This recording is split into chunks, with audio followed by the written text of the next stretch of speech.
পাৰে কৰিছে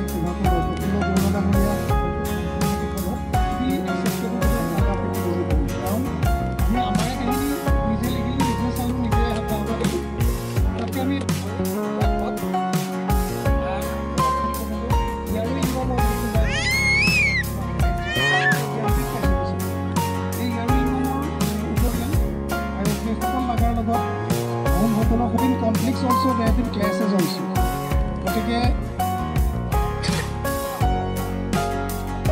মই চমুকে ক'ম এতিয়া ভাষণ দিয়াৰ সময় নহয়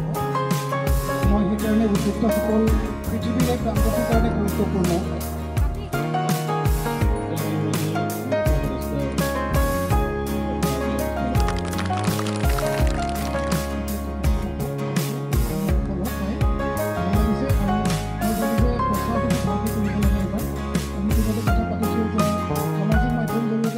যে 2, 3 আৰু 4 ফেব্ৰুৱাৰী তাৰিখে আমাৰ পাদদেশীয় ৰাষ্ট্ৰীয় নাট্য মহোৎসৱ 2024 অনুষ্ঠিত হ'ব গতিকে উদ্দেশ্যটো ইতিমধ্যে গম পাইছে যে মানুহৰ মাজত সম্প্ৰীতি নগা আৰু অসমীয়াৰ মাজত যি হাতাম পৰীক্ষা সম্প্ৰীতি আছে এটা অধিক সুদৃঢ় কৰাৰ উদ্দেশ্যে যোৱা বৰ্ষৰ পৰা এই নাট মহোৎসৱ মানে আয়োজন কৰা হৈছে এবাৰ আমাৰ মৰিয়নিৰ সমীপৱৰ্তী বাহনীৰ খেৰেমিয়া গাঁৱৰ কাছজান আৰু ভৱানীপুৰ অঞ্চলত আকোহতো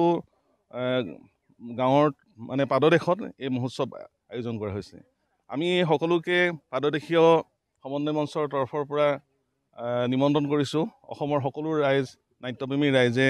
আহক আমাৰ এই প্ৰচেষ্টাত সকলোৱে সহযোগ কৰক সেয়া আমাৰ গুহাৰি জনাইছোঁ ধন্যবাদ